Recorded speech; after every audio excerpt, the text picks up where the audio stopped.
함께 읽은 열왕기상 20장 28절부터 43절 본문을 근거로 작은 일에서부터 순종하는 연습을 해보자 라는 제목으로 주의 말씀을 전하겠습니다. 열왕기상 20장부터 22장은 아합에 대한 본격적인 잘못에 대한 이야기를 다루고 있습니다. 여러분들 아합이라는 왕을 들어보신 적이 있습니까? 이스라엘에 수많은 왕이 있지만 그 중에 가장 대표적으로 악한 왕을 들라고 한다면 가장 첫 번째로 아합이라는 사람을 들 수 있습니다. 열왕기상 17장부터 아합에 대해서 언급을 하고 있지만 특별히 20장부터 아합이 얼마나 하나님 앞에 죄를 저지르고 그가 하나님 앞에 얼마나 악을 행하였는가에 대해서 좀 더 적나라하고 구체적으로 기록하고 있습니다. 특별히 열왕기상 20장은 이스라엘 왕 아합과 그리고 아람 왕 베나닷 간의 두 번의 전쟁을 기록하면서 이 아합이라는 왕이 하나님 앞에서 어떤 죄를 저질렀고 이 두 전쟁을 통해서 하나님께서 이스라엘에게 또 이 시대를 살아가는 저와 여러분들에게 무엇을 원하시는지를 우리에게 밝히 알려주고 있습니다. 20장 전체에 통하여 배경을 먼저 보면 20장의 배경은 아합과 아람 왕 베나닷과의 전쟁입니다. 주전 857년과 그리고 856년 연이어서 두 차례에 걸쳐서 오늘 전쟁이 일어납니다. 북이스라엘이 먼저 침공한 건 아니고 먼저 아람 왕 베나닷이 북이스라엘을 침공합니다. 20장 1절에 이렇게 기록되어 있습니다. 아람 왕 베나닷이 그 군대를 다 모으니 왕 32인이 저와 함께 있고 또 말과 병거들이 있더라. 이에 올라가서 사마리아를 에워싸고 치며 라고 되어 있습니다. 오늘 이 베나닷이라고 하는 이 아람 왕은 정확하게 얘기하면 베나닷 2세입니다. 아버지도 베나닷이라는 이름을 가지고 있었기 때문에 그의 아들로 베나닷 2세를 얘기하고 있는데 아람의 왕이었습니다. 그 왕은 오늘 엄청난 규모로 북이스라엘을 침공하고자 합니다. 32개의 군소 그런 지방에 있는 그런 왕들 그들을 모아놓고 그리고 자신이 원래 가지고 있는 군사력과 그 32명이 가지고 있는 군사력을 합쳐서 오늘 북이스라엘을 침공하고자 합니다. 그러면서 그 전력은 거기만 머무는 것이 아니라 20장 1절에 보시면 그들에게는 말과 병거들도 있었다라고 오늘 기록하고 있습니다.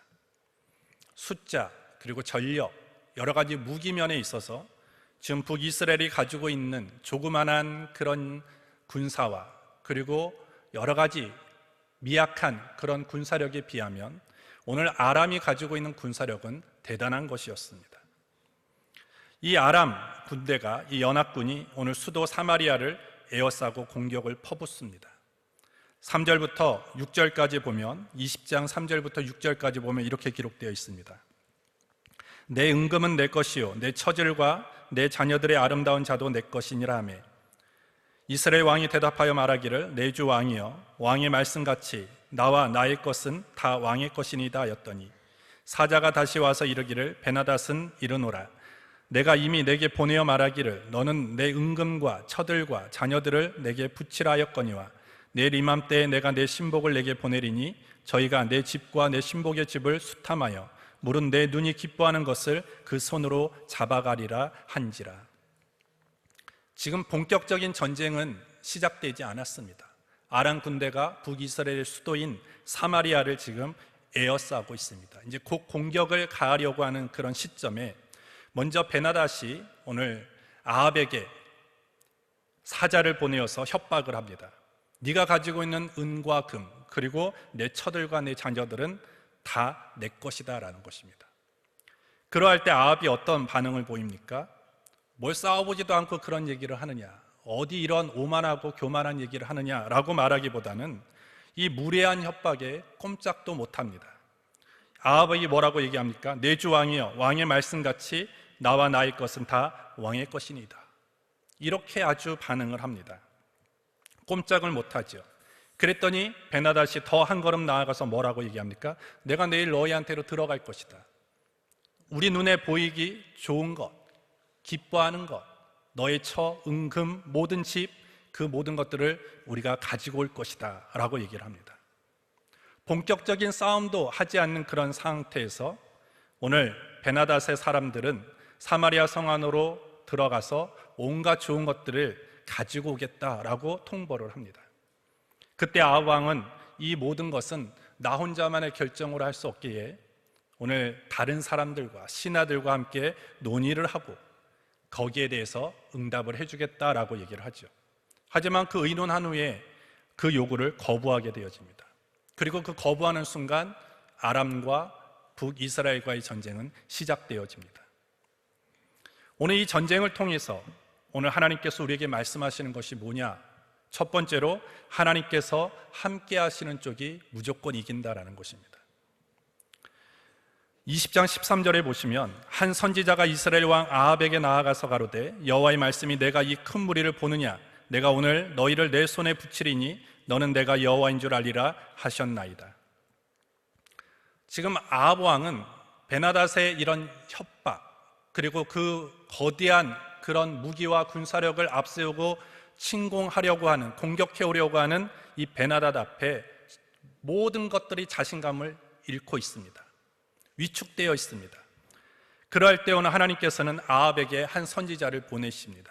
그러면서 내가 오늘 그 아람을 너의 손에 붙일 것이다 라고 말씀하면서 이 첫 번째 전쟁을 통해서 내가 하나님인 줄, 내가 여호와인 줄 너희로 알게끔 할 것이다 라고 말씀을 합니다. 약속을 해주시죠. 그러면서 14절부터 15절에 보시면 아합이 가로되 누구로 하시리이까 대답하되 여호와의 말씀이 각 도의 방백의 소녀들로 하리라 하셨나이다. 아합이 가로되 누가 싸움을 시작하리이까 대답하되 왕이니이다. 아합이 이에 각 도의 방백의 소녀들을 계수하니 232인이요 그 외의 모든 백성 곧 이스라엘의 모든 자손을 계수하니 7,000인이더라. 얼마 되지 않는 그런 사람들입니다. 그리고 거기에 진짜 싸울 수 있는 정예 군사는 몇 명이냐? 232명밖에 되지 않습니다.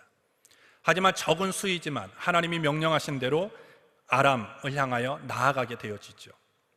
그랬을 때 어떤 결과가 일어나느냐? 19절부터 21절에 보시면 각 도의 방백의 소년들과 저리를 쫓는 군대들이 성에서 나가서 각각 적군을 쳐 죽이매 아람 사람이 도망하는지라. 이스라엘이 쫓으니 아람 왕 베나닷이 말을 타고 마병으로 더불어 도망하여 면하니라. 이스라엘 왕이 나가서 말과 병거를 치고 또 아람 사람을 쳐서 크게 도륙하였더라. 말도 안 되는 결과가 일어납니다. 232명이라는 정예군, 그리고 거기에 더해서 7,000명의 일반 군사가 아람 군대를 향하여 공격하죠. 근데 이들은 뭔가 말도 있는 것도 아니고 병거가 있는 것도 아닙니다. 뭔가 전쟁을 할 만한 잘 훈련된 사람들로 구성되어 있는 것도 아닙니다. 이런 소수가 말도 있고 병거도 많은, 그리고 32인의 왕들과 그들이 가지고 있는 군사와 그리고 베나닷이 원래 가지고 있는 군사력이 총 합쳐서 지금 공격 태세를 가지고 있는 이 진영으로 들어간다는 것은 거의 말도 안 되는 상황이었습니다. 그런데 어떤 일이 일어났냐 하면 오늘 그 정예군 232명과 일반 군사의 7,000명, 그들로 인해서 베나닷의 아람 군대가 완전히 초토화되어지게 되어집니다. 그 다음에 베나닷이 이제는 재차 이스라엘을 침공하고자 합니다. 다시 그런 모든 것들을 잘 재정비해서 우리가 1차 침공 때 왜 우리가 실패할 수밖에 없었느냐? 그것은 우리가 평지에서 전투를 하지 않았기 때문이다. 우리가 아무리 많은 병거를 가지고 있고 아무리 많은 그런 말을 가지고 있다 할지라도 그것은 평지에서 싸울 때만이 좋은 무기가 될 수 있지, 어떤 산이라든지 이런 협곡 같은 데서 싸우면 그것은 무용지물이다라는 거예요. 그래서 이젠 우리가 싸움을 이런 산에서 싸우는 것이 아니라 평지에서 한번 싸워보자. 그리고 두 번째 방법은 뭐냐면 이제는 32인의 왕들을 앞세우는 것이 아니라 진짜 군대를 잘 이끌 수 있는 그런 군대 장관으로 하여금 우리의 군대를 지휘하게 한다면, 처음에 1차 전쟁은 서로 왕들의 생각이 다르고 그들이 가지고 있는 여러 가지 전술과 전략이 다르기 때문에 전쟁을 질서 있고 체계적으로 치르지 못해서 우리는 패배했다. 그러니까 전쟁에 능한 군대 장관들을 세워서 그들로 하여금 이 전쟁을 지휘하게 하자. 그렇다면 오늘 우리는 승산이 있고 반드시 우리는 이스라엘을 이길 수 있다라고 얘기를 합니다. 그러면서 2차의 전쟁을 일으킵니다. 하지만 2차의 전쟁도 어떻게 되어집니까? 본문 20장 29절부터 30절에 보시면 진이 서로 대한 지 7일이라 제7일에 접전하여 이스라엘 자손이 하루에 아람 보병 10만을 죽이매 그 남은 자는 아벡으로 도망하여 성읍으로 돌아갔더니 그 성이 그 남은 자 2만 7천이에 무너지고 베나닷은 도망하여 성읍에 이르러 골방으로 들어가니라. 두 번째 전쟁도 아람 군대가 아무리 철저하게 준비하고 대비했더라도 오늘 그 전쟁이 결국 이스라엘에 의해서 패배하게 되어집니다. 아람 보병 10만 명이 한순간에 죽습니다. 그리고 도망하던 2만 7천 명이 결국 그 성읍에 무너져서 거기에 다 죽게 되어지는 것입니다. 오늘 이와 같은 이런 사건들, 이런 전쟁에서 승리가 어떻게 이스라엘에게 있을 수 있었느냐라는 것입니다. 숫자로 보면 상대가 되지 않습니다. 전력상으로 봐도 이거는 비교가 되지 않는 전쟁이었습니다.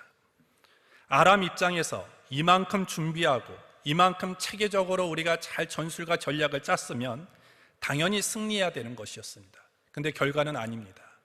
전력도 더 많고 군사력도 훨씬 풍부한 아람이 철저하게 패배한 전쟁이 이 전쟁이었습니다. 오늘 상식이 있는 사람, 그리고 이성이 있는 사람, 계산을 좀 할 수 있는 사람은 당연히 이것은 아람이 이겨야 된다고 생각했을 것입니다. 아람이 이긴다는 것, 절대 거기에 대해서 의문을 갖지 않았을 것입니다. 근데 오늘 결과는 이스라엘이 승리했습니다. 어떻게 이스라엘이 승리했습니까? 28절에 보시면 때에 하나님의 사람이 이스라엘 왕에게 나와 고하여 가로되 여호와의 말씀이 아람 사람이 말하기를 여호와는 산의 신이요 골짜기의 신은 아니라 하도다. 그러므로 내가 이 큰 군대를 다 내 손에 붙이리니 너희는 내가 여호와인 줄 알리라 하셨나 하니라. 이렇게 말씀합니다. 이스라엘이 열세인 그런 상황에도 불구하고 아람과의 전쟁에서 승리할 수 있었던 것은 하나님이 그들을 승리케 하셨다라는 거예요. 하나님의 두 번에 걸쳐서 내가 그들을 너의 손에 붙일 것이다 라고 약속을 하셨고 결국 그 약속을 이루셨다라는 것입니다. 오늘 이 두 번의 전쟁을 통해서 우리가 알 수 있는 것이 무엇입니까? 이 세상의 주관자가 누구냐? 하나님이라는 것입니다. 이 세상의 주인이 누구냐? 하나님이시다라는 것입니다. 아람 군대의 월등한 전력, 베나닷의 월등한 그런 전력에도 불구하고 하나님이 도우시는 이스라엘의 군대를 이길 수 없었다라는 것입니다. 세상은 늘 우리에게 이런 계산을 해보라고 얘기를 합니다. 누구의 전력이 더 월등한가? 누구의 힘이 더 센가? 이런 것들에 대해서 관심을 가지라고 얘기합니다. 그리고 그것을 잘 계산하고 그리고 논리적이고 이성적으로 잘 판단해서 이길만 하면 싸우고 질 것 같으면 덤비지 말라고 얘기를 하죠. 그러나 오늘 성경은 우리에게 다르게 얘기를 합니다. 우리에게 얼마나 월등한 전력이 있는가, 얼마나 많은 능력을 가지고 있는가, 얼마나 철저하게 준비했는가, 그것보다 더 중요한 것은 무엇이냐면 지금 나와 함께 하시는 분이 누군가라는 거예요. 하나님이 지금 나와 함께 하고 있느냐 아니면 함께 하고 있지 않는가, 그것이 결국 인생의 승패가 갈려진다라는 것입니다. 따라서 오늘 우리는 자꾸 상대방의 전력을 비교하려고 할 필요도 없고 그리고 더 많은 여론을 내 등에 업으려고 할 필요도 없고 더 많은 사람을 내 편으로 끌어들이려고 할 필요도 없습니다. 우리가 더 힘써야 되는 부분은 뭐냐 하면 그런 거에서 눈을 돌려서 어떻게 하면 내가 하나님의 편에 더 설 수 있을까? 어떻게 하면 내가 하나님 편에서 오래 있을 수 있을까? 어떻게 하면 하나님이 내 편이 되어 주실 수 있을까? 거기에 우리는 힘써야 한다는 것입니다. 왜? 하나님이 함께 하시는 자는 무조건 이기기 때문에. 하나님이 편이 되어 주시는 사람은 반드시 이길 수밖에 없기 때문인 것입니다. 오늘 이성적으로 논리적으로 보면 이스라엘은 져야 되는 거예요. 100번 싸워도 100번 지는 것에 대해서 누구 하나 이 전쟁이 잘못됐다라고 얘기할 사람은 없습니다. 왜? 모든 것이 열세니까. 근데 오늘 결과는 그렇지 않다라는 거예요. 그거에 어디에서 답을 찾을 수 있겠습니까? 그것은 다른 거에서 찾아낼 게 없어요. 그것은 오직 하나님의 약속이고 그리고 하나님이 그 약속을 성취하셨다라는 거예요. 모든 이 세상의 만물과 이 세상의 모든 일어나는 그 일들 속에 그 일의 주관자 그리고 주권자는 하나님이시다라는 것입니다. 그래서 우리는 늘 어떻게 하면 승리할 수 있을까? 여기 기웃거리고 저기 기우려면서 이리저리 더 나은 자리를 찾아다니는 그런 방황을 끝내야 되는 거예요. 오늘 우리는 어떻게 해야 됩니까? 늘 하나님의 편에 서는 방법을 배워야 돼요. 그리고 늘 하나님의 편에 서 있다라는 것을 후회하면 안 됩니다. 우리가 이리저리 전력을 더 우세하게 만들려고 그리고 더 좋은 조건과 환경을 갖기 위해서 이리저리 다니다 보면 순간순간은 내가 너무나 잘한 선택 같아요. 내가 너무나 현명한 판단을 했던 것 같아요. 하지만 그거 끝까지 가보면 그렇지 않다라는 거예요. 순간의 어떤 만족은 이룰 수 있지만 오늘 베나닥과 아람과의 전쟁을 보면, 이스라엘과 아람과의 전쟁을 보면 그렇지 않다라는 거예요. 결론은 정해져 있어요. 하나님이 누구와 함께 하시느냐, 하나님이 어느 편에 서 계시느냐, 그것이 결국 전쟁의 승패를 갈라놓기 때문에 오늘 우리가 힘써야 될 것은 무엇입니까? 방황을 끝내십시오. 내가 어디에 쓸까? 어디에 힘을 쏟을까? 어디에 열정을 쏟을까? 그것을 멈추고 우리가 전심전력해야 되고 내가 열정을 기울이고 힘써야 되는 것은 나는 무조건 하나님의 편에 서야겠다. 하나님의 편에 서는 방법을 우리는 날마다 훈련해야 되는 것입니다. 그럴 때 우리의 삶에 우리는 반드시 하나님이 약속하신 승리가 우리의 승리가 되어지게 될 줄 믿습니다. 두 번째로, 전쟁의 위기보다 더 큰 위기는 우리 안에 있다라는 것이죠. 오늘 이 두 번의 전쟁을 통해서 하나님이 이스라엘에게 알려주고 싶었던 것은 단 하나입니다. 내가 여호와이다 라는 것입니다. 내가 이 세상의 주권자이고 참된 구원자이고 내가 참된 통치자라는 것을 알려주기 위하여 이 전쟁이 일어난 것입니다. 13절에도 이렇게 얘기하죠. 한 선지자가 이스라엘 왕 아합에게 나아가서 가로되 여호와의 말씀이 내가 이 큰 무리를 보느냐, 내가 오늘 저희를 내 손에 붙이리니 너는 내가 여호와인 줄 알리라 하셨나이다. 28절에 때에 하나님의 사람이 이스라엘 왕에게 나와 고하여 가로되 여호와의 말씀이 아람 사람이 말하기를 여호와는 산의 신이요 골짜기의 신은 아니라 하도다. 그러므로 내가 이 큰 들을 다 내 손에 붙이리니 너희는 내가 여호와인 줄 알리라 하셨나 하니라. 1차 싸움에서도 2차 싸움에서도 하나님의 목적은 동일합니다.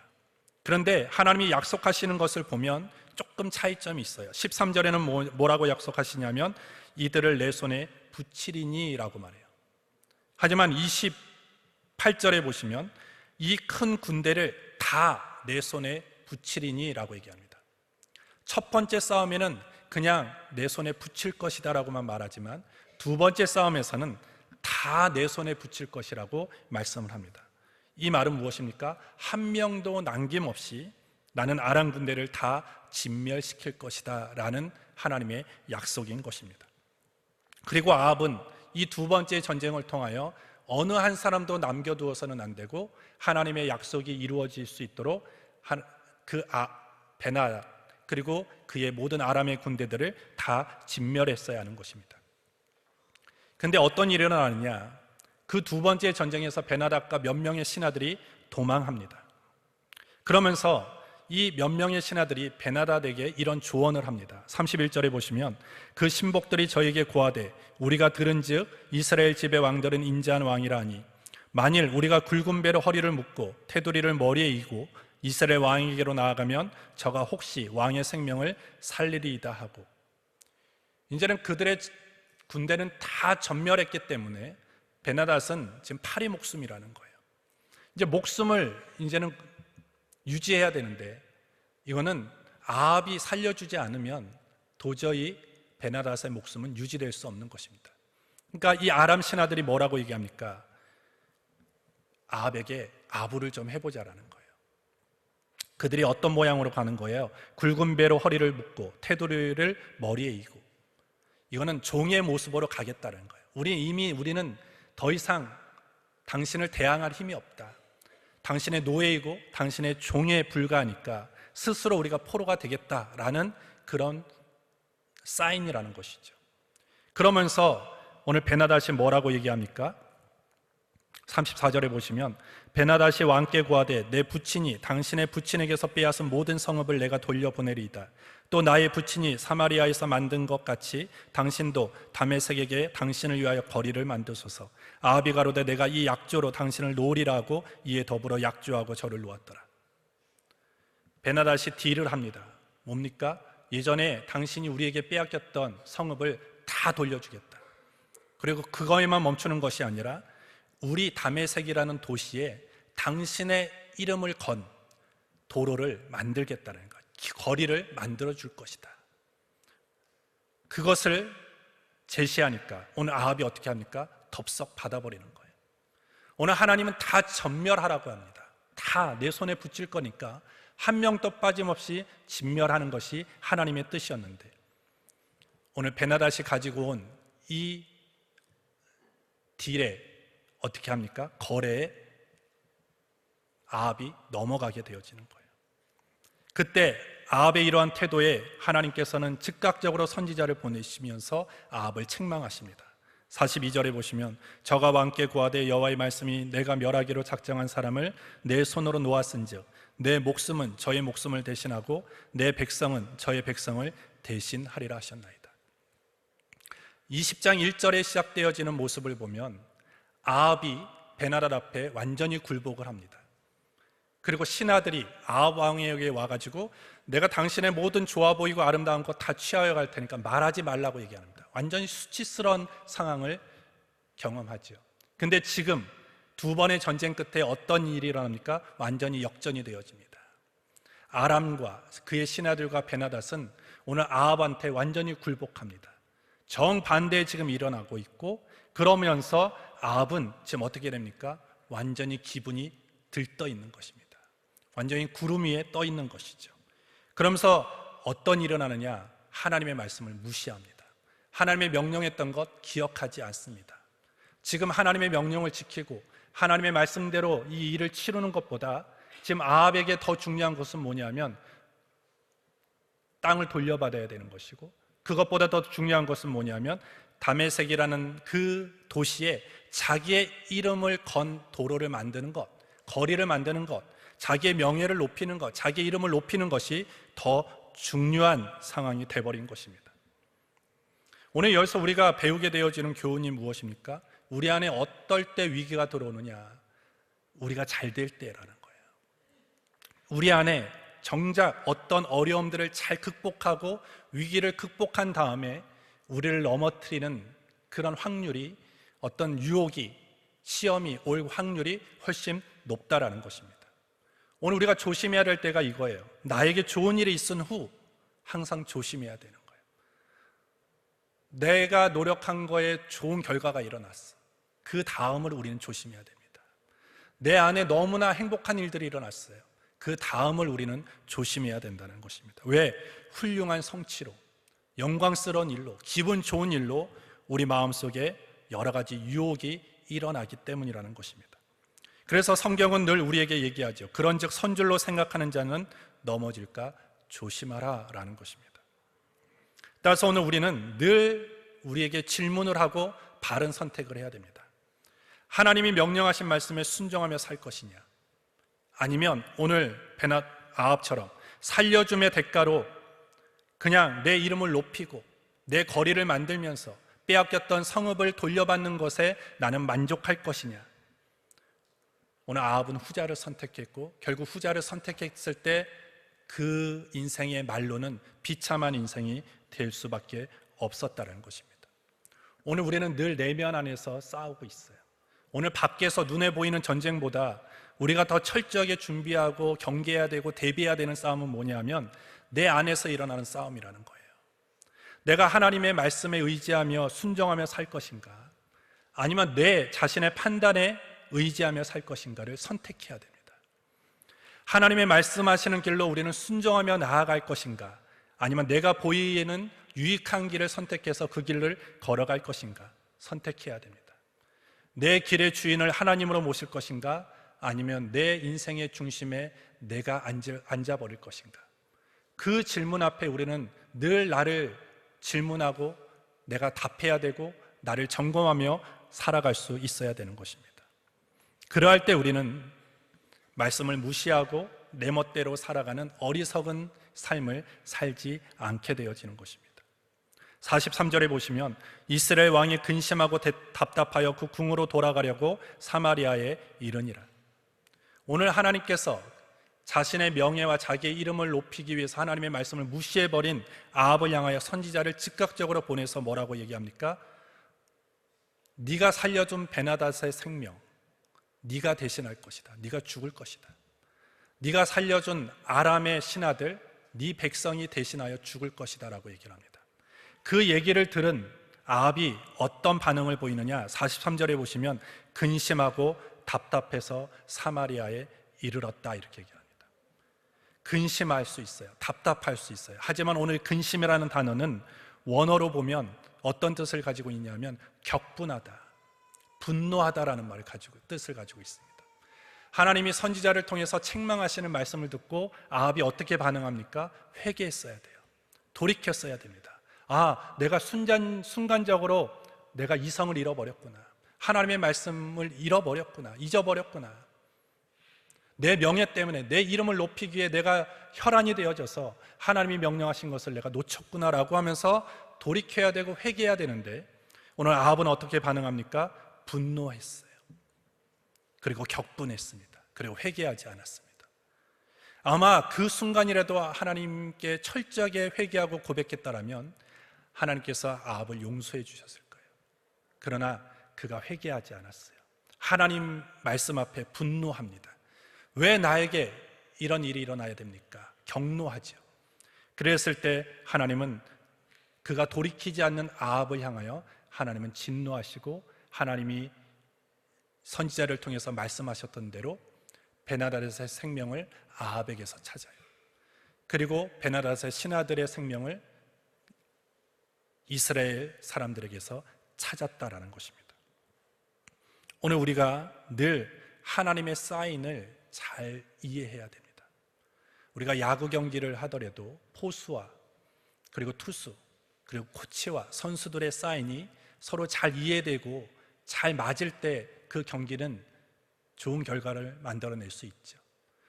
코치가 내는 사인을 이해를 못하고 투수가 내는 사인, 포수가 내는 사인을 서로 상대가 이해하지 못하고 서로 다른 공을 던지고 다른 행동을 한다면 그 경기는 절대 이길 수 없습니다. 하나님은 우리의 여러 가지 일어나는 일들을 통해서 하나님이 우리에게 사인을 주시는 거예요. 그 사인을 주실 때 우리는 어떻게 돼요? 사인을 잘 이해해야 됩니다. 돌이켜야 되고 회개해야 될 때 빨리 돌이키고 회개해야 되고 그리고 내가 하나님이 명령하신 일들에 대해서 순종함으로 나아갈 때 우리의 삶에는 하나님의 약속하신 승리가 일어나게 되어지는 것입니다. 세 번째로 순종하지 않으면 우리는 그 반드시 대가를 치른다는 거예요. 조금 전에 말씀드렸듯이 아합은 베나닷이 제시한 조건을 받아들입니다. 그러면서 그것이 될 때까지 기다리는데 몇 년을 기다리냐면 열왕기상 22장 1절에 보시면 아람과 이스라엘 사이에 전쟁이 없이 3년을 지내었더라. 3년을 기다립니다.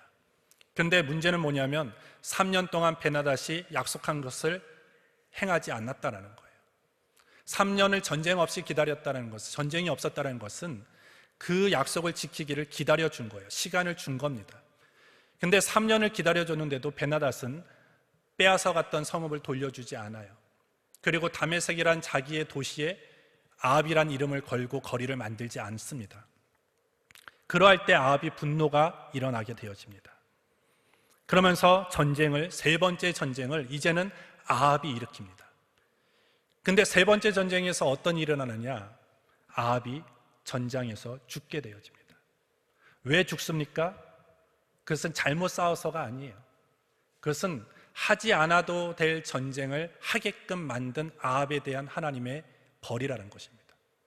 두 번째 전쟁에서 베나닷을 살려주지 아니하고 하나님이 명령하신 대로 그들을 다 전멸시켜라 라고 했던 말에 순종했다라면 세 번째 전쟁을 할 필요가 없는 것입니다.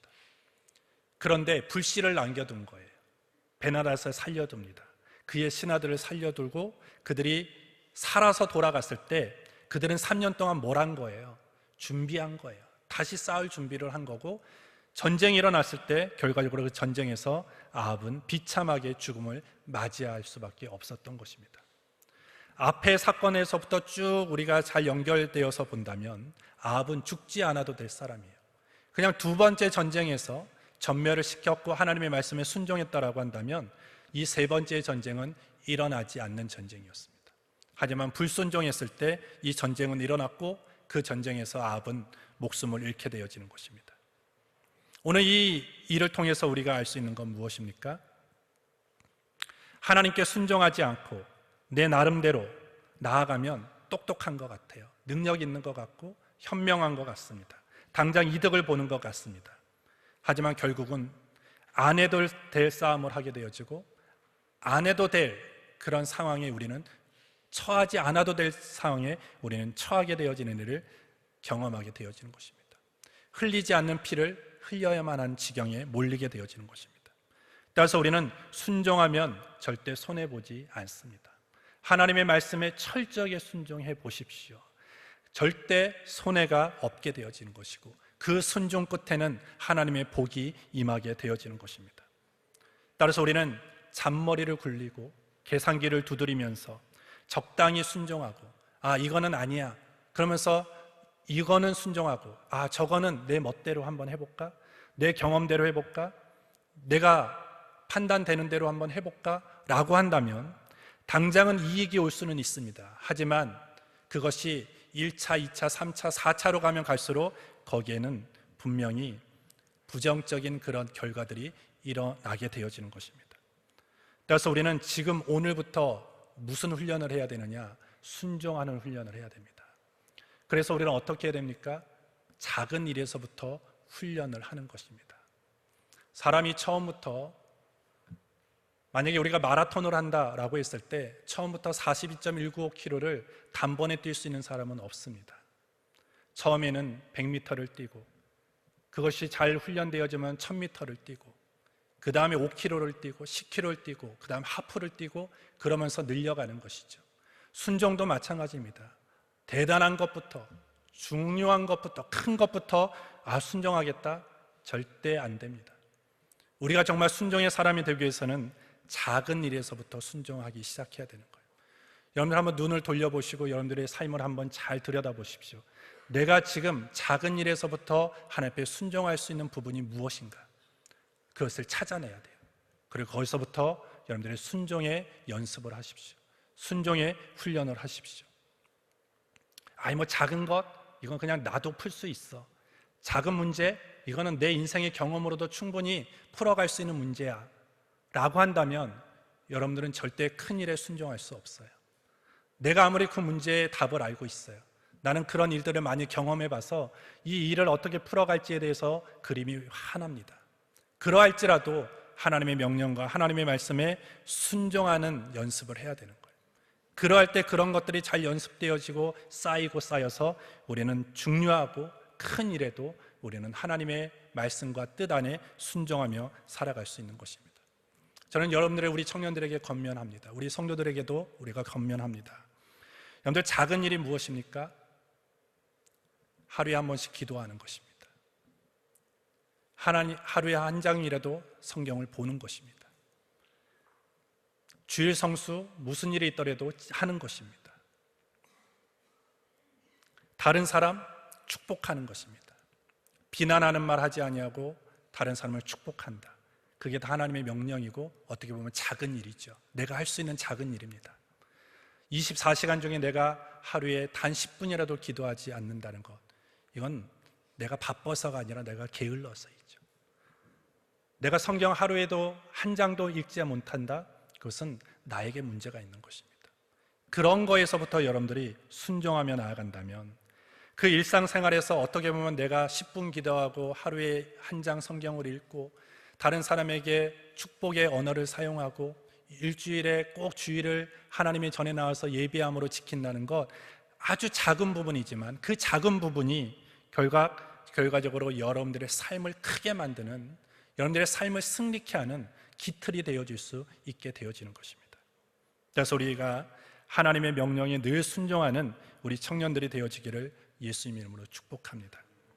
사무엘상 15장 22절에 사무엘이 가로되 여호와께서 번제와 다른 제사를 그 목소리 순종하는 것을 좋아하신 같이 좋아하시겠나이까. 순종이 제사보다 낫고 듣는 것이 수양의 기름보다 나으니라. 하나님이 가장 기뻐하시는 것, 순종이라는 거예요. 여러분들, 오늘 하나님을 예배하고 하나님의 말씀을 들었습니다. 이제는 여러분들이 해야 하는 일은 하나밖에 없는 거예요. 순종하는 것입니다. 하나님의 말씀을 들었으면 실천하는 거예요. 작은 거에서부터 여러분들을 실천하다 보면 여러분들이 어느 순간에 순종의 사람이 되어 있는 것입니다. 그래서 오늘 성령의 능력을 구하고 성령이 나를 도와주심으로 하나님 이 한 주간도, 앞으로의 내 인생도 하나님의 말씀 따라 순종하며 살아가기를 원합니다. 기도하면서 이 한 주간 승리하는 우리 모든 청년들과 성도들이 되기를 예수님의 이름으로 축복합니다. 하나님 아버지, 감사합니다. 오늘도 우리를 사랑하여 주셔서 이 자리로 불러주셔서 하나님을 예배할 수 있도록 인도하여 주신 것을 감사합니다. 오늘 우리가 인생을 걸어갈 때 여러 가지 갈등을 합니다.